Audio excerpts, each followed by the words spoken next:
Oh, there it was. It went red. Hi, everybody. How's it going? Howdy. Just send us some comments. Let us know you're out there.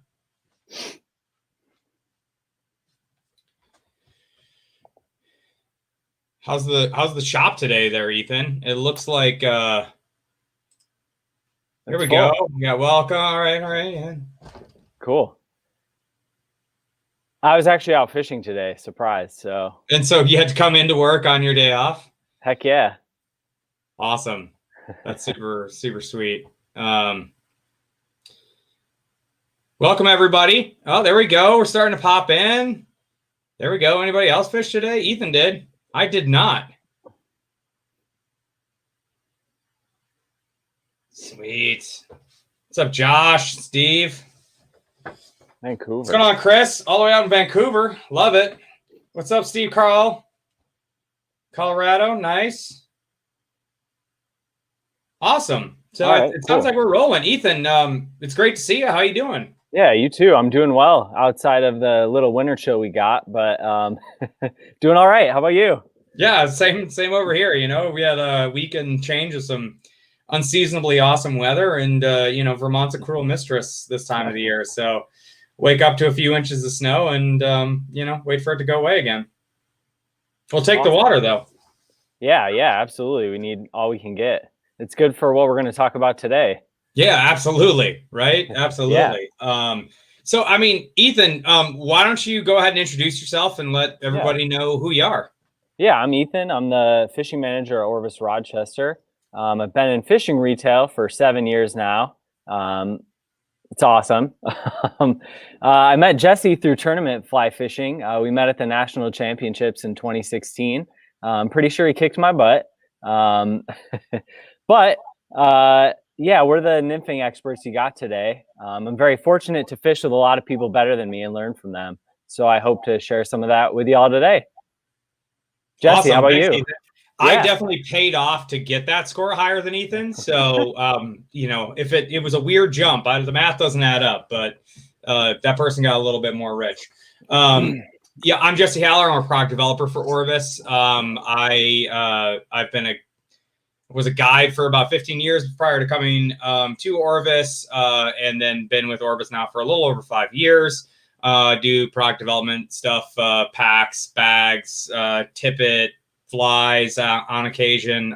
It's a jack of all trades, like many of us are at Orvis. And as Ethan noted, him and I met competing in some Fly Fishing Team USA events and got to know each other since then. It's been really fun to kind of connect on this professional level because neither of us at the time were in our current roles. And here we are, having an opportunity to connect with everybody. So it's a really neat opportunity. And so I think today what we're going to talk a little bit about is, as you mentioned earlier, is about nymphing technique. And although, as you mentioned, we talked a little bit or you kind of hinted at European nymphing, we also wanted to really discuss mainly something just nymphing in its wide breadth, in which there is quite a bit of it. Indicator nymphing, versions of non-indicator nymphing, but primarily focusing on indicator nymphing today, which is kind of a cool break for us because we often talk Euro nymphing. So this is a really fun chance for us to kind of dig into that. Is there any other context you want to kind of put into, what we want to touch on today, Ethan? Yeah, I mean, I think we're going to cover a lot of different styles of nymphing today. We're going to cover some rigging. We'll cover some basic patterns. We'll cover techniques. And really what nymphing equates to, I think the most is your ability to read water. So we'll probably cover some of that today too. Yeah, awesome. Hey, I just want to note William James down there pointing out he's new to fly fishing. He's overwhelmed by the terminology and scope of the sport. As much as I'm not going to jump to all these, I just want to hey, you know what? Keep it simple. Don't get caught in all the jargon and the acronyms.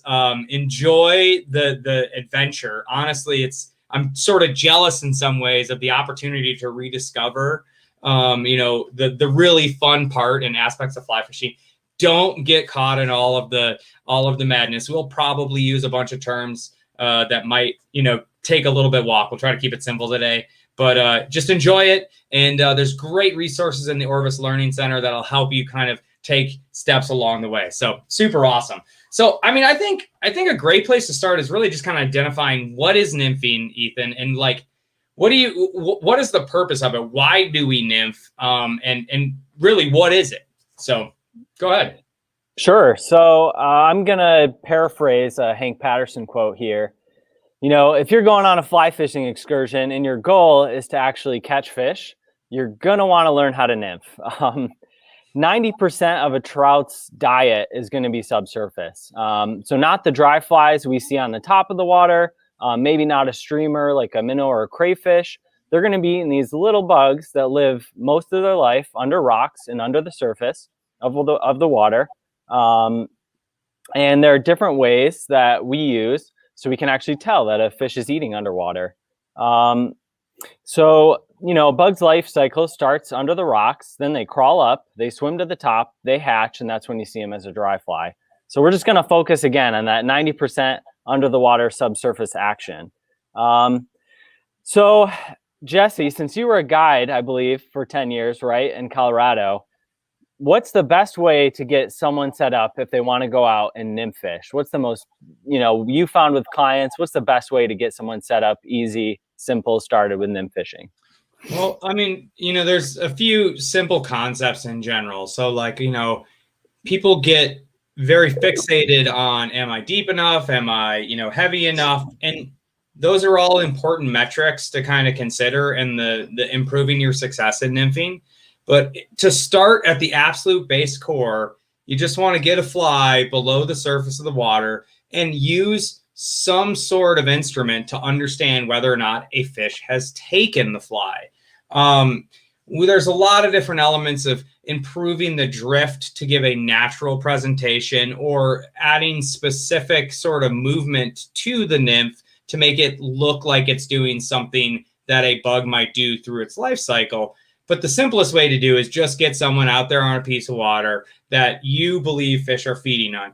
As you noted, the bug's life cycle from when the bug is crawling around and foraging on the stream bed or on the lake bottom or on, you know, the different areas where macroinvertebrates can live to its life cycle to when it actually sort of, you know, emerges through the water column or drifts further downstream to find new area to forage is an opportunity for a trout to eat it.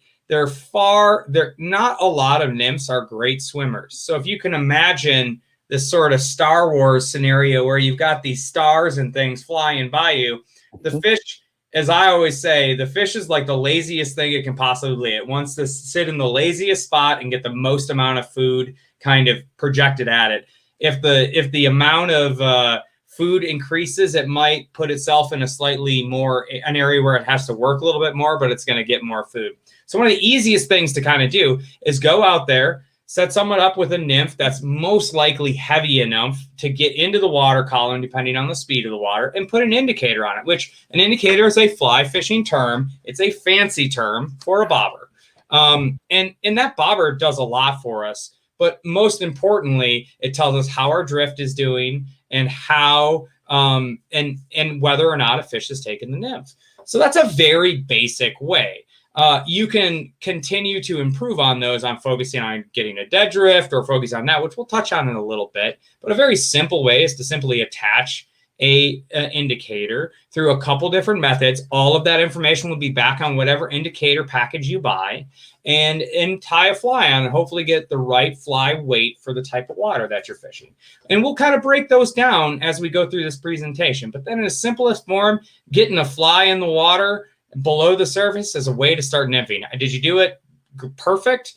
Sure, it doesn't matter. There is no right or wrong way to nymph. That's the beauty of nymphing, actually, is there's no wrong way to do it. Same with streamer fishing.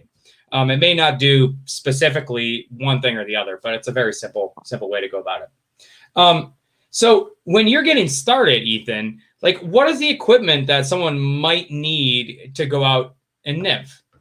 Yeah. So 90% of us start with a 9'5" rate if you're fishing for trout. You know, really you can use almost any weight rod you want. A reel, your standard, you know, weight forward trout line is fine. A 9-foot leader, a fly, and an indicator. That's the basic setup. But I'd say I'd make some adjustments to that if you really want to be successful. One of my favorite things here at the shop for people is going to be these airlock style indicators. They're just the easiest to use. They clip right onto your line. They don't clink it. They're a lot easier to cast because they're foam. And they're the best indicator bobber, if you don't want to be fancy, to use, I've found in the shop. Easy to understand. Another thing that you might find helpful with nymphing, so usually if I get someone coming into the shop is going to fish a trout stream, I'll set them up with a 9-foot 5X or 7.5-foot 5X leader. Then I will make them add a tippet ring onto the end of that. Then I will add a piece of leader onto the end of that. So the tippet ring does a couple things. One, it saves your tippet life and leader a lot longer. 2, you can add split shot or an extra weight above that, or an extra fly on a knot on that little tiny tippet ring right there. So it really makes your rig a lot more versatile. But just your standard equipment will do that for you. Yeah, and I think we have a diagram that maybe we can pop up here in a second to kind of lay out sort of the basic, layout. As you can see here, up on the top portion, there's a few different ways to sort of go about it, but you can use a very standard, typical leader.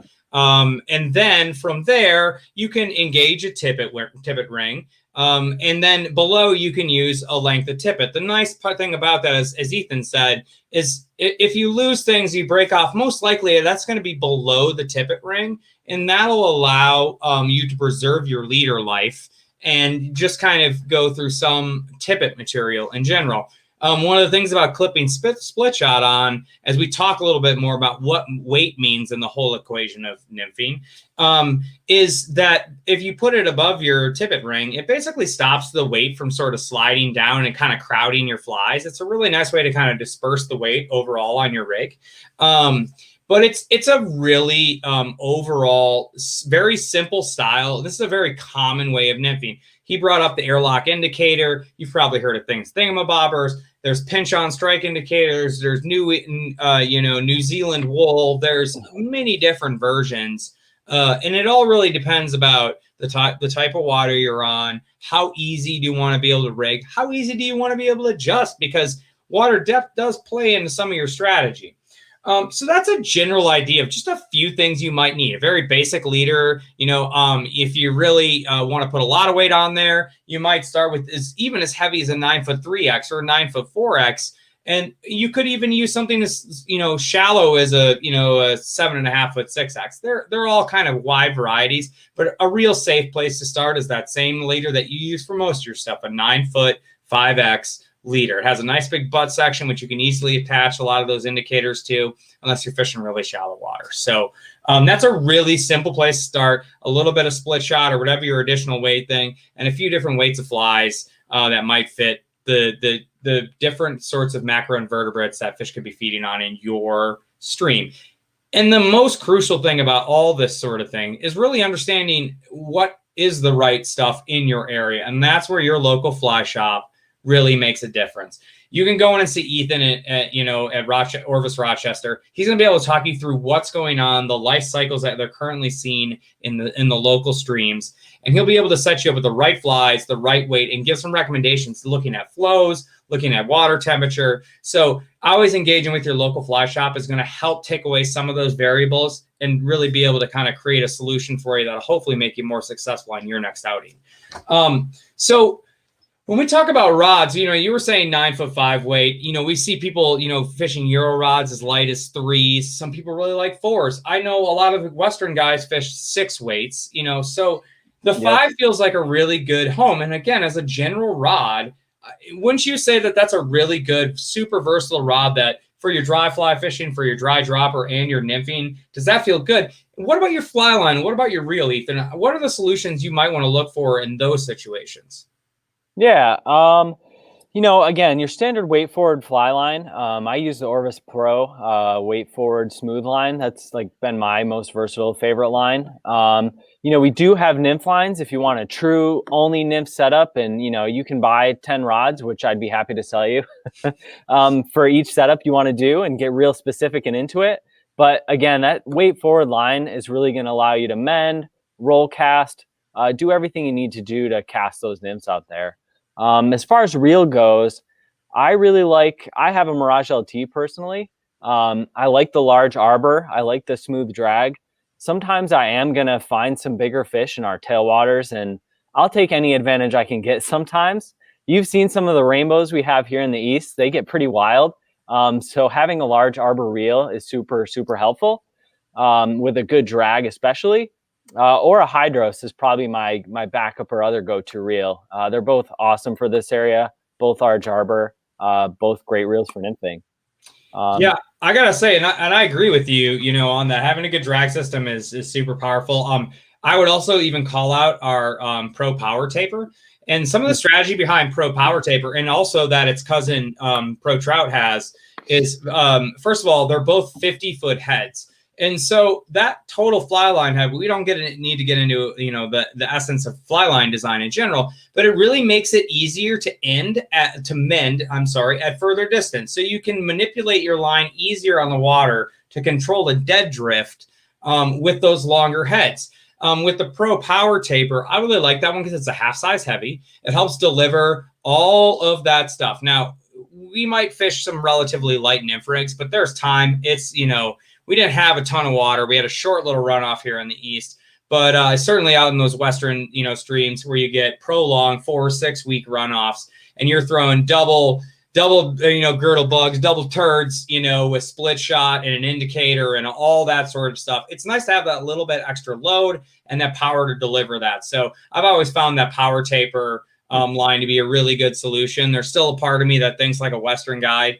And, you know, that 6 weight with those are always good. But if you were going to catch me here, you'd probably see me with a 10'4" and a Pro Trout line as a solution as well. And like you said, we do make a nymph specific hydros line, which is a really nice solution to do just that, deliver all that stuff effectively with an open loop so it doesn't get tangled, which is a number one, you know, probably frustrating thing about learning to nymph at first. So we kind of talked a little bit about the easy rigs to start as a beginner. So we have the gear. We're getting ready to go out. What am I looking for when I'm going to start nymphing some water? What water types? You know, maybe we'll start at like this time of the year and then maybe talk about as the year progresses. But what am I looking for as an ideal place to nymph for, let's just say, trout? Yeah, since we're in the spring, really fish are going to be looking for moving water this time of year. So, you know, fast moving, ripply water, 1 to maybe 3 or 4 feet deep in kind of a coordinated area. We call that a riffle or a shoot or a run, a riffle run, you know, that basically water that's moving kind of like that in a coordinated 5 to, you know, 10-foot area, depending on how big your river is. And again, it doesn't have to be that deep. Even a foot deep, fish can hold in that. There's obviously deep pools, which fish are always in year round. Deep pool, you know, just a coordinated 10-foot, 5-foot area of water that's deep, maybe slower moving. Fish are almost always in that. And then I would say this year, or, you know, in the spring especially, do not underestimate water under a foot deep that's moving quickly. Fish don't have to expend a lot of energy when they're eating heavily in that fast moving water. It's actually a lot less energy than some of those deeper pools. So a lot of people overlook water that's under a foot deep this time of year, that's moving quickly. Fish can eat in there as long as you can get a fly down with some weight. They're going to eat. And to that point, Jesse, how would I tell if a fish has taken my fly with this indicator? How do I know? Well, I think I just want to address a great question that came up about the deep pool. You know, like, how do I tell how deep the pool is? And, you know, how much weight do I put on my indicator rig? The old classic adage that, you know, I believe the guides who trained me to be a guide 20 some years ago or whatever would say, well, you put enough split shot on, you take 1 off of when you started getting snagged every time, and that's enough. But assessing a pool's depth is a very tricky, challenging thing to do, especially if you're just standing here on the side of a piece of water, because depending on the clarity, like, so over the hill from here, one of my favorite watersheds in Vermont is the White River, and it is gin clear. And that water looks 4 feet deep, but it's 7. And it's difficult to do that. So you don't want to walk up and, you know, start throwing rocks or something like that. Occasionally I'll try to like carefully slide a fly rod in there and see generally where it is, but you can break a tip like that. So that's not always the best. One way to always kind of start is overweight a rig, throw it towards the middle, see what you can kind of get from a vertical standpoint under an indicator or whatever. And that might give you a general idea of roughly how deep the pool is.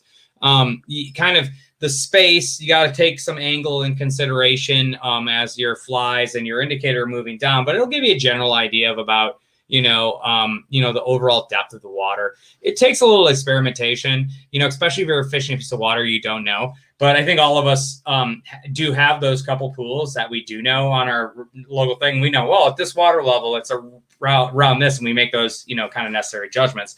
But it's a really great question about identifying a strike, because that's really key.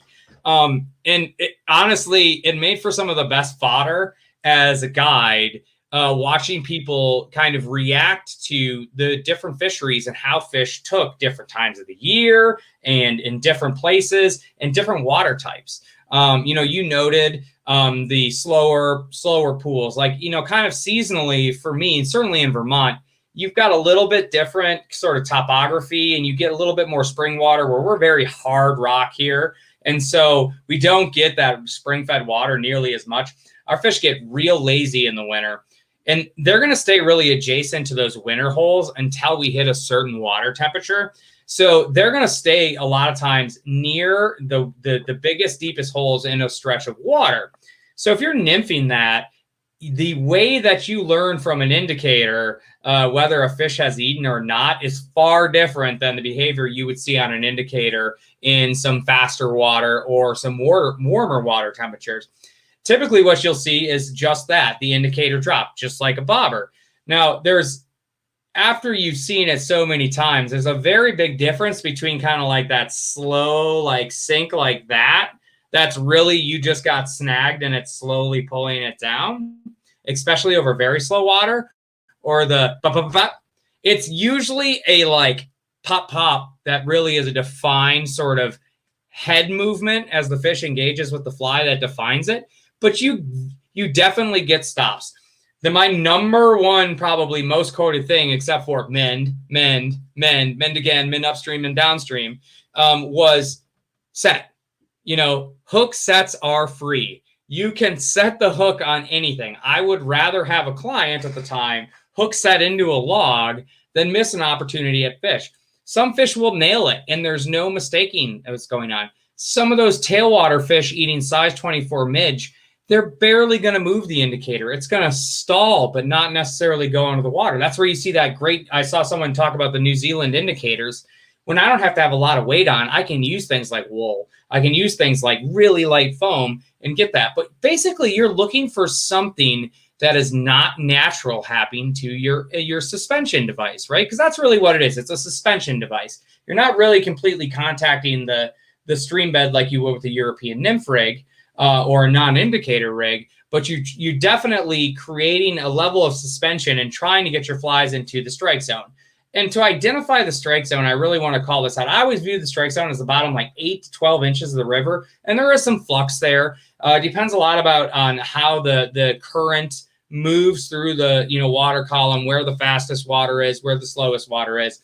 But I've always thought those bottom 8 to 10 inches are really sort of the money zone. Sometimes that truncates down to really thin stuff in certain water, and sometimes the fish will work the whole column depending on what's going on.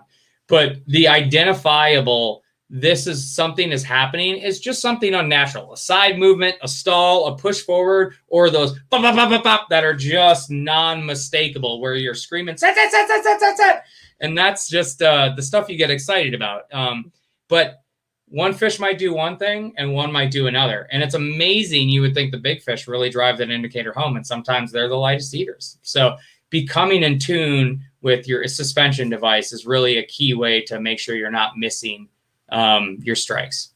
Jesse, I'm going to add one more thing to that. Yeah, please. All right. So you want to, a real basic rule of thumb on seeing if your indicator is drifting right. I get asked it at the store all the time. Look at the top of the water and see what speed it's moving, especially if there's a little foam going across the top of the water. You want your indicator to be moving at the speed of that foam. That's a good kind of rule of thumb to see that your fly's on the bottom. kind of Jesse talked about, that strike zone is moving much slower than the top surface of the water. So if your indicator is rushing way down the water super fast, that means your fly's probably not on the bottom, and that's a good rule of thumb.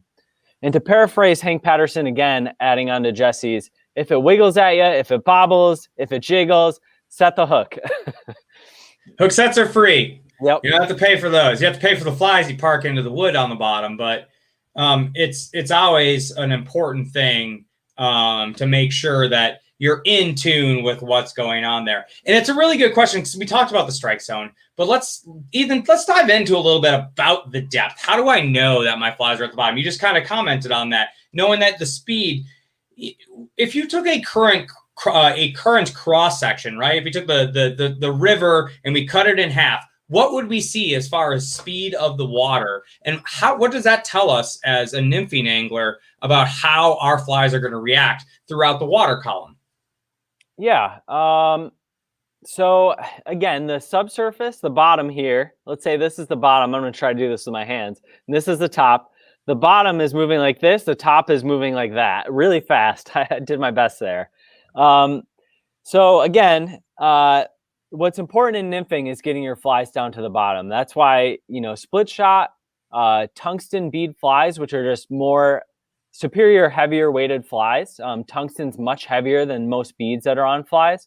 So if you come into my shop, you see all these flies that say TB, tungsten bead, or in our shop, they're categorized as blue. Or we'll just tell you, they're going to be heavier. You're probably not going to need to use as much split shot.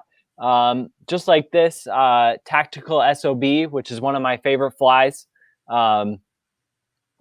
So, again, there's going to be that big difference between the top surface of the water and the bottom surface of the water, and getting down to that bottom is super important. 90% of the time when you're nymphing, getting the flies on the bottom, getting them as slow as you can, that's how you're going to catch most fish. And I see a little note here from Terry, split shot versus weighted flies. Which one do you prefer? We get asked that a ton. And they're both good for both scenarios. So Jesse, if you kind of want to tackle that, I know you've used both rigs a lot. What's your view on split shot versus strongly weighted flies? And maybe there's a time for both. There is a time for both. And it's a great question. And it's all about, let's borrow from preeminent modern nymphing angler, George Daniel, and remain dynamic.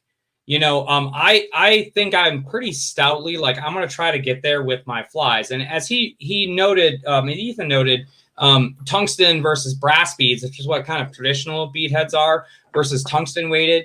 Depending on the purity of the tungsten, there's an estimate that's about 2.5 times heavier for a tungsten bead of the same size versus a brass bead. So if you can imagine 2.5 of the bead size you're seeing in brass versus the tungsten bead of the same size, you get a lot more weight. Now, not all tungsten is that pure, but it's a rough idea. Let's just say double. That is a substantial improvement, right? I also don't necessarily love to pinch split shot on my rig all the time because one, it does hinder, or potentially damage the tippet material. I fish a lot of very light tippet, lighter than most people would traditionally indicator nymph with. Now, that being said, is there still a place for it? Absolutely. Because if you get there, and I know I am on the 2 right flies, certainly from competitive angling, Ethan, I'm sure you can recall, I've got the right 18 and the 16 and I am dialed. And I just happened to step into about 6 to 10 inches of deeper water. Maybe it's got a little bit more current and I can't step up one of those flies because it's going to be a little bit too much. In competitive world, I can't use split shot, but in a standard world, I can pinch one little piece of split shot. And it just depends on where you want to put it. Some people put it between the flies. Some people put it 6 to 8 inches above the fly. It's all a matter of preference, right? You're just trying to drive. And if we're talking about that water column, that fast water at the top starts to slow. And then that bottom, it's moving half the speed of what you're seeing on the surface. So if you can imagine the food going into slow motion down there, a lot of time that's what the trout is seeing. So that's why we're trying to not only get down there, but we're trying to get through that faster water quick. Because if you can imagine, you throw in there and your flies are getting pushed until they really start to get onto that bottom part and slow down. So you actually end up missing a good portion of the front part of the riffle that you think you might actually be getting.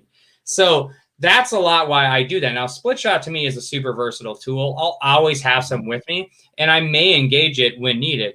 Tungsten putty is another really awesome thing too, because it kind of allows you to create a, football shape or some other different solution that doesn't get hung up as easy on the bottom of the stream.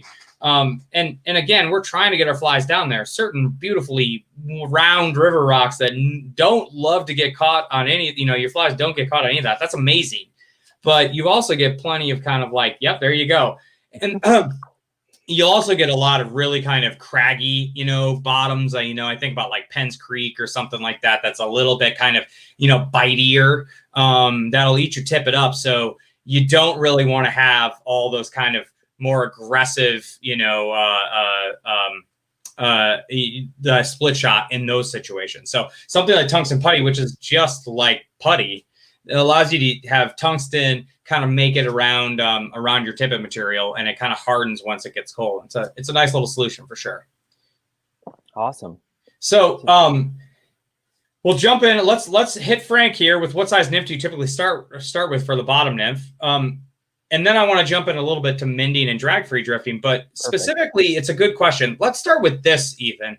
Where does your heavy fly go? Does it go in the front or does it go in the back? How do you space out your rig, and what is the right way to do that or wrong way? That's a really loaded question, Jesse. It is a loaded question. There's no wrong way. There's no right way. There's no size fly I can tell you that's going to work all the time as your bottom fly. Go to your fly shop and ask. It changes all the time. It depends on what stream you're fishing, where, what water type you're fishing, what flies work in your area, how are the fish eating. Generally, very generally, I'm going to have a heavier fly on my bottom fly that's going to be slightly larger than the top fly if I'm fishing two flies. And that's very generally. And again, it can change in your area. But that's going to be my answer. And Jeffrey, I love your Dropshot Rig solution there. We're not going to go that deep into the wormhole, but I love that you brought it up. It's simply where you put the split shot down towards the bottom, and it creates a different solution where your flies are actually drifting a little bit above. Love that it gets brought up. The cool thing is there's so many ways to modify this. We're going to keep it in a relatively traditional sense, but again, we encourage you to talk to your fly shops because they might be a technique or a rig like a right angle, which is one of my also personal favorites, or a dry dropper that might be the best way to fish the water types in your area. So that's where it's really kind of important to kind of consider. And let me reload that question there, Ethan. What is a point fly? Your point fly. So if you're fishing a two fly rig, your point fly is the one farthest away from your fly line. Your dropper fly is the one closer to your fly line. So your point fly should be the one at the end of your tippet or leader, or whatever you're using. And so I definitely seen originally when I started, nymphing, often the dropper fly was the heavier fly, and the point fly, or if multiple sort of point flies or additional droppers, were often lighter flies in which the heavier fly was trying to drive everybody down and do that. But now you're seeing with the really large adoption of European nymphing, that point fly truly becoming the heavier fly.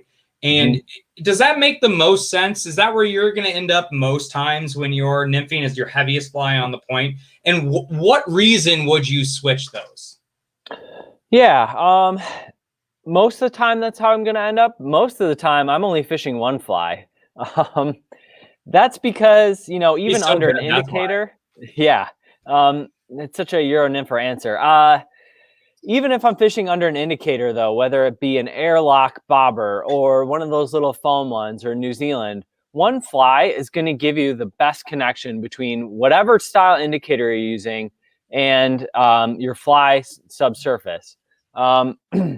If I do want to fish a heavier fly above the point fly, it's probably going to be in water that's fairly even in current. So it doesn't have a lot of interchanging currents like pocket water that has a lot of big boulders and a lot of conflicting currents. Why we want to stick to one fly too in that conflicting current is if you're fishing two and you're in these big bouldery water, think of the Ausable in New York. Think of even small creeks like Spring Creek in Pennsylvania. Your flies could be anywhere in those currents, and you lose a lot of connection with your indicator when you're fishing like that. So one fly is better for multiple currents.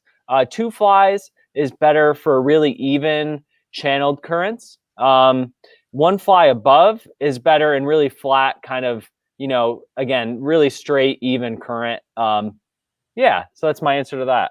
I think, no, it's a really good. I mean, what you're noting is that, obviously in super diverse, high gradient, super complex currents that are not laminar flow vertically, but they're really just have so much going on. If you throw, if your flies are 14, 16, 18 inches apart, which would be a lot, and you throw, it's very rare that the two are going to end up in the same current line in those sorts of situations. Now, if you're fishing a large, open, wide riffle, and you can kind of toss into in a region, sure, there's microcurrent in there, but it's going to be a lot easier to bring those are. The complexity of those high gradient, high bouldery kind of streams makes it easier to fish one fly.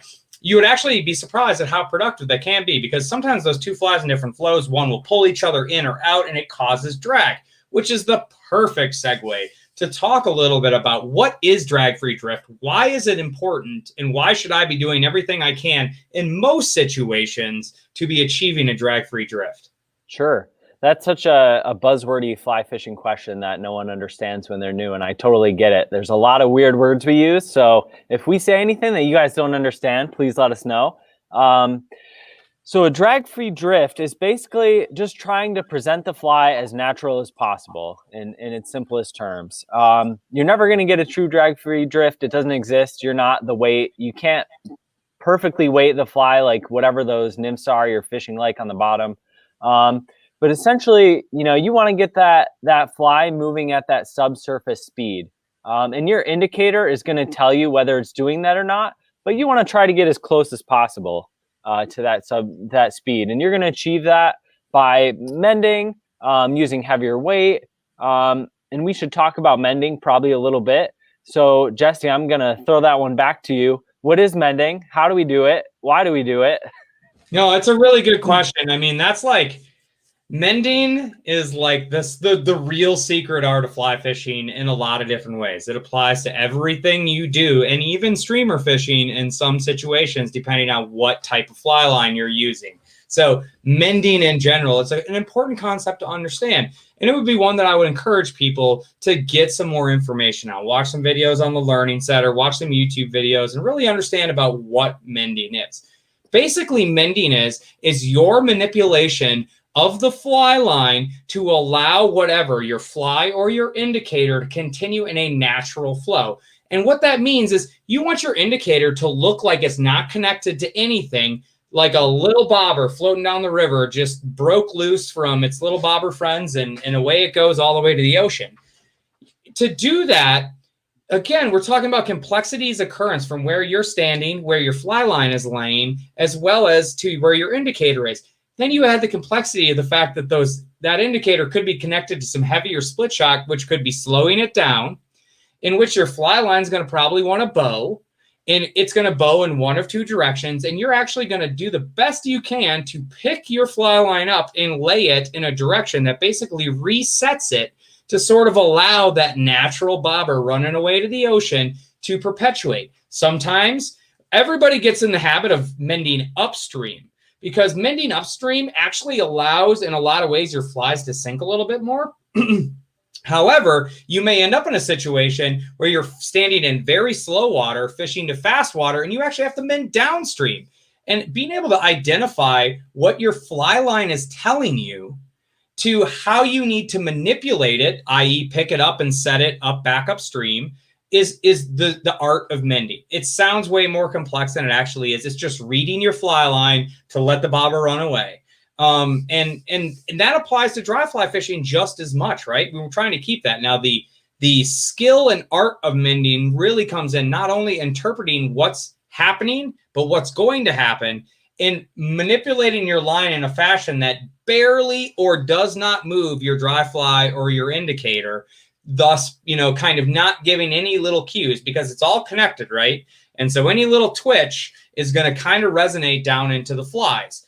That's something you don't necessarily have to do with a European nymphing rig, because you're in the game and you're in the tube, and the water is kind of, you're working with the water. Where here you're sort of fighting against it in some ways, but it's also super good when you have to fish distance. The biggest challenge about European nymphing is your range is only so far. Now, there's things happening that are making that improve right now, but the indicator is killer for being able to fish distance and fish length of drift.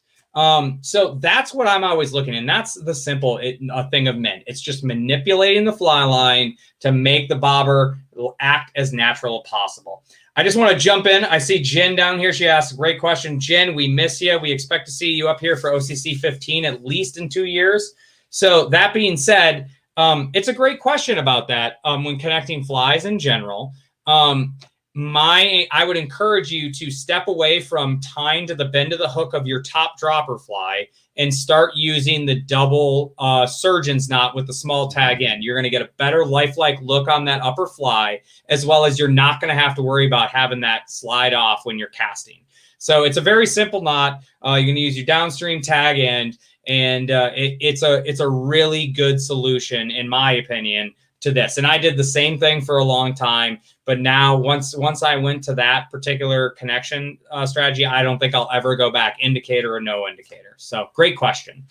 So that's basically mending in a nutshell. And that's, kind of the strategy. I think one thing I'd like to, even with our next kind of comment, is just talking about the indicator and the water type, and why in some areas I need to mend a lot and why another. What indicator is going to work for what water type, and what should I be cognizant of when selecting which indicator to use?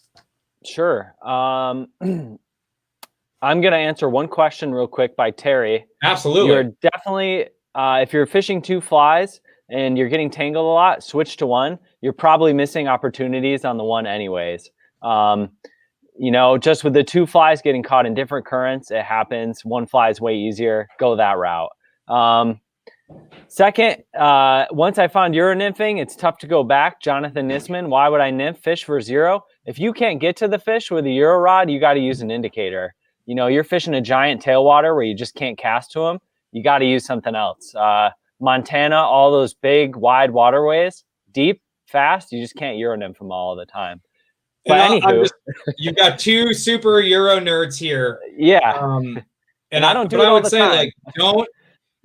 It becomes a crutch in a lot of ways, right? It's deadly effective, but it's easy to get so uber focused on it that you lose skill set. I remember, I don't know, X amount of years ago when I started casting a Euro rig at a rising trout, and I had to kind of take a step back and go, okay, what am I doing here? European nymphing is deadly effective. It's especially effective in super complex currents, and the connectivity, it's hard to beat. But don't lose a skill that you had. European nymphing and all these types of nymphings and all these different techniques, they're all golf clubs in a golf bag. You decide what your driver is. You decide what your 6-iron is, which you never touch anyways, and you lost your, whatever sand wedge. You use your pitching wedge for everything. It's really about making sure, in my opinion, about being the most dynamic angler. You want to be a good dry fly angler. You want to be a good European nymphing angler, but you also want to be a great streamer angler too. Learn them all, embrace them all, learn where the technique is the best. And like Ethan said, if you're fishing the Missouri, although I can Euro nymph from a boat, it takes the person running the boat to know what I'm doing and understand distance and all that. It's so much easier to run an indicator or run a hopper dropper rig. In a lot of those situations too. So love the enthusiasm on the Euro nymphing. Stick with it. There's so many levels that you can to get deep on it, but don't lose a skill that you may have already learned as well. You got to go out there and force yourself to do it sometimes. So I think where were we? We were on like water type and indicator selection. All right, Go for it. So that leads perfectly into this. So, in close water, small stream, maybe less than 10 feet wide, I'm probably actually going to Euro nymph. So I'm going to use a tactical leader. Generally, I'm going to Euro nymph, or I'm going to dry dropper fish. Dry dropper fishing is just using a dry fly, just like a bobber, and putting a fly below it. Or I'm going to use something like this if I feel like I can't get too close to them Euro nymphing. These little pinch-on foam indicators, they're really great in shallow, small water. They detect really light, minimal strikes. I really like using them for beginners in a lot of our small water because they're very intuitive, easy to cast, easy to understand. Then if we get to some of our bigger streams and bigger water, I'm probably going to go to a more traditional indicator. So the Delaware, the Missouri, the Colorado, some of the bigger rivers, I'll probably fish something like this. And again, it's all local. So ask your local fly shop what's going to work best for your water. Yeah, absolutely. And I would say speed of water, weight of flies plays a huge, difference for me when I'm making decisions on that. And slow dry dropper versus a small CDC caddis that I can put a little bit of goop on or, shake on and get that thing to ride, a 16 or an 18 with a tungsten bead over, 24 inches of water versus how I used to fish the Colorado River with literally the largest foam terrestrial I could buy and just a gigantic stonefly underneath that with 3X running off the bend of the hook. And then, some form of a Colorado River special to give a homage to my friend Tim Thiessen, which was basically like a super cool PT. That's how we fished, slam it down. It's heavy, big upstream men, slow it down, run it down that 10, 12, foot tube, and then pick it up and hit it again from the boat. But it does vary. If you've got a lot of heavy flies on, it's early season, there's a lot of water in your watershed. I'm going to use a thingamabobber. I'm going to use those airlocks. Those airlocks, they can float a brick underneath it. That's perfect. That's what we need because you need to literally roll, load up, that with enough weight to get down there. But if I'm on some slower water, maybe it's even flow water, maybe it's something that's barely moving late in the season, I'm probably going to fish a light dry dropper. And I mentioned like a little CDC caddis with an indicator or something like that, an elk wing, or, some of these other CDC flies that I can actually kind of goop up or shake on or whatever, dust it. And it's going to float the bugs because the Baetis or the midge are really the only bugs that are in the flow at that point. So again, it's all local. All fishing's local. Fly shops are going to be able to tell you what's working best for those areas. But that's why it's important to have a few different solutions along the way. The New Zealand, wool indicator is killer for those kind of slower water situations. There's big water on the Delaware that's barely moving that you can go in there with that. And it's so sensitive that it'll pick up those really, and the San Juan is another great river where it's like the Texas hole, like barely moving. There's a bazillion fish in there. You could walk across that hole on fish, but they eat so delicately that you need to have an indicator. I have people who believe, which I'm not going to say this is true, that they feel that the fish can feel the resistance of like an airlock type, thing in those slow situations. Seems like some fisherman's tale to me, but I'm going to go ahead and say there was a couple questions more about Euro nymphing. Because we're focusing on indicator nymphing, I would encourage, we'll try to get some links up in the comment section to give you some information from the Learning Center about Euro nymphing. We've done several great presentations, including one Ethan and I did not too long ago from a previous Orvis days. That's on the Facebook and probably some other archives. So check it out if you want to learn more about Euro nymphing. We don't want to go in that dark path because we'll go down there for quite a while. Might be here all night. Yeah, exactly. We will be here all night. We talked a little about adding weight. Where would you put your split shot? And I was saying you could go between flies, you could go above. Do you ever use any other solution besides that? We talked a little bit about the bounce rig and drop shot concept. What other ways? Is that pretty much the strategic? And what sort of distance do we want to make sure that when we do attach additional weight, should we think about where it is from our flies? Yeah. There's so many different ways. I've had people put, I personally don't do it, but I've had people put flies, 6 inches apart from each other and then have drop shot, split shot 6 inches behind them and have seen it work great. I think that's too close. Generally, I think a foot is a good rule of thumb. Obviously, there are situations where that doesn't work. We have a lot of steelhead and brown trout fishing here, and people definitely put the weight a lot closer in high water and do really well. in the fall and stuff. So it's so, play with it. That's all I can say is mess around with it, find what works, go out with a guide, take one of our classes when we do those again. And, we'll do the best to teach you and try new things. Don't be afraid to. I'm just going to jump back because there was a good question I got re-brought up and it's sort of tied to your nymphing, but it's a good one. Like, how close can you get to fish, right? I mean, obviously with the Euro rig, you're getting a little bit closer. One of the beauties of fishing indicator or even a non-indicator rig is, what proximity to a fish. And actually, let's even go a little wider. Can you talk a little bit about a fish's window and what sensory perception do we need to be cognizant of when we're approaching water that we think to be fishy water?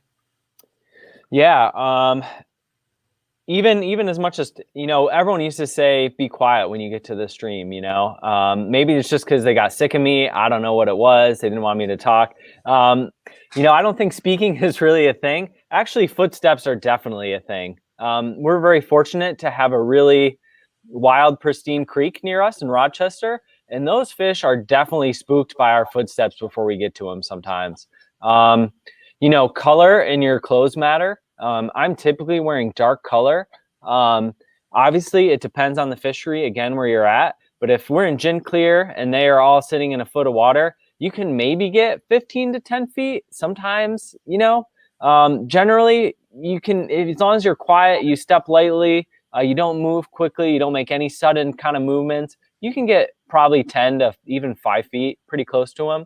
If they're in faster, riffly, heavy water, they're not really spooked by much. They think they're safe there. Yeah, I mean, I think I would note that one thing I've always kind of, bought into is, trout know, since we're really kind of touched on trout here, trout know two things. They know fear and hunger, right? And so a majority of a trout's predation comes from overhead, right? There's an occasional larger trout that may eat that, but after a certain size, unless there's other species in there, a trout's kind of can become the apex predator in its own fishery, sometimes at 12 inches in some ways, right? And so they become extremely sensitive to overhead predation, right? It's birds, it's all that. So when you get the sun and you're casting shadows, they're going to notice that pretty quick. In turbulent water and highly aerated water, that takes away a lot of that sensory perception. Sure, it's going to be bright, but they don't see the shadows inflict with all of the dissolved oxygen content that's in those areas. In very smooth and slow and placid in spring creeks or like silty bottoms or just barely moving water, they're going to be far more sensitive. Their lateral line has a substantial amount of nerve endings in them that they can feel vibration. Here might be, a little bit of an overstatement, but through those vibrations through their lateral line, they can tell that something's different. And so depending on where you are, I mean, certainly as a competitive angler fishing some very complex, super tough water, I've been able to climb right on top of fish. I actually had to back up on occasion because my rod was too long to actually approach fish. But in other situations, you get on some very shallow, placid water, you can see fish, and you make a wrong move, they're gone. Or they're going to just shut down on you. So you just need to be cognizant of those at always. I would rather be overly, prescriptive about how I move through the water than not be. The look before you leap concept is a really good thing to do before you start wading. I don't know how many different people have actually stepped into the water and spooked a fish. And the other thing that's always really interesting, if you have a stretch that you just love, try fishing it the opposite way that you normally fish it. So you have that riffle that goes away from you, and it's so easy to stand and wade on this side. Go in and fish it from the other side, even though it's hard to fish from the other side, and cast where you used to stand. You'd be shocked at how many fish you'll catch over there. So it just goes to show, you really need to think about it. Strategy is a huge part about how you can be successful as any angler, but really being cognizant of that. So there was a question I did see. Jeffrey, I just want to note that it was awesome. You said, just be prepared to lose flies. And I often say, if you're not losing flies or losing a couple of rigs, flies are not in the strike zone. And it's an unfortunate truth of nymphing. You're going to run into some stuff down there, especially this time of the year, because all of the new stuff that's settled in there over the winter hasn't necessarily been removed out of the hole. So sometimes you're you're fortunate enough to be the person that gets that new stick or whatever. Jesse. Those are all really, really good questions. So I think, before we totally close, I think, let's talk about success when you're standing on a hole. So we've kind of done this. We got the rigs. We went to the fly shop. They gave us a couple flies. The conditions seem good. This rig isn't working. I feel like I've gotten snagged a couple times. I'm in the area. Like, do I change flies? Why do I change flies? Does the fly really matter, or am I just trying to get it in the right area? The fly does matter to a point, but not as much as most people think. Definitely presentation first is always going to be the go-to. If your fly's not on the bottom and it's not in their feeding zone, like you said, they're not going to eat it. In your local area, the flies are definitely going to matter to a point. But again, it's all presentation, I would say to that. Mm-hmm. And like, Jesse, what are some of your favorite flies to use, actually? Like, if you had top 5 nymphs. Oh, gosh. Tough question. It's actually pretty simple for me, but it really depends on what kind of style I'm fishing. If I'm taking Vermont, which was a total paradigm shift in my nymphing technique, this time of the year until sometime around wherever the golden stones kind of disappear, it's going to be a Pat's rubber leg, a girdle bug, or whatever. Stoneflies are huge here because we also have a good hellgrammite population on some of the more siltier bottoms as well. So that large buggy thing, and if it's not even drifted perfect, that's okay too, because it's big enough that kind of incites strikes. I'm going to go ahead and say that soap check nymph that we talked about earlier was it's a killer fly. We talked a little bit about hot spots. I really do think that certain hot spots work really well. For me, it's simplistic, right? Like, I want to get my color right, but I really want to get my fly in the right area.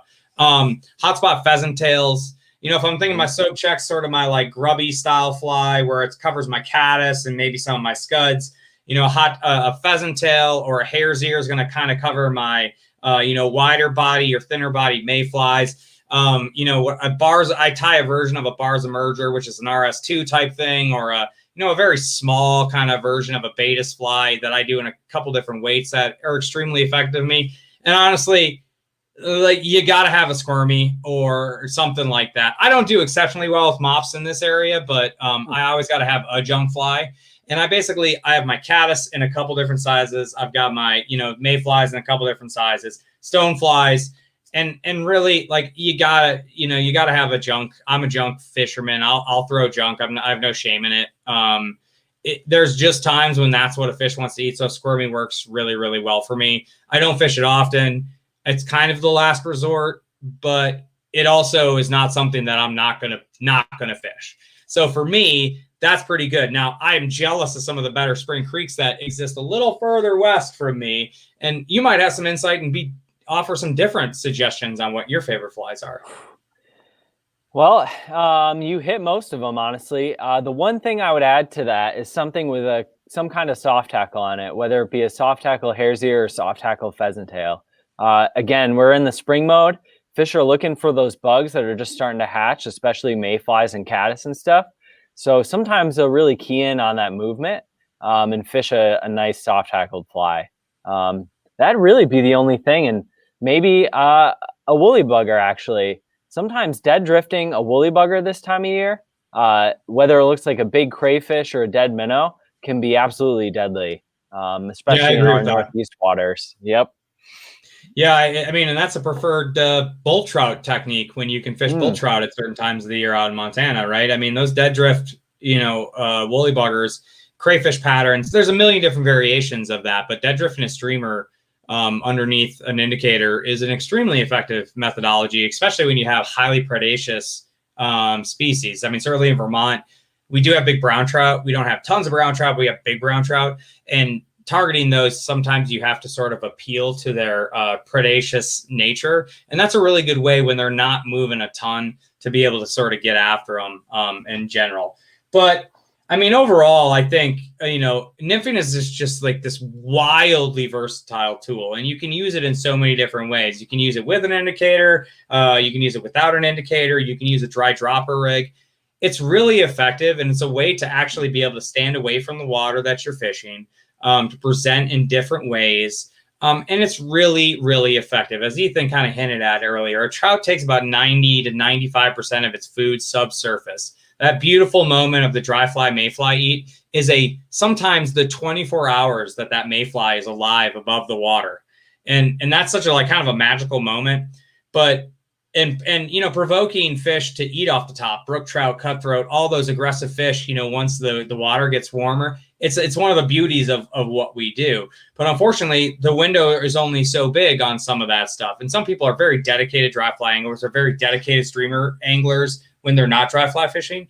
But again, it's the golf club and the golf bag, and being a well-rounded angler basically prepares you for a wide possibilities, whether you're traveling to somewhere new or it's your local water.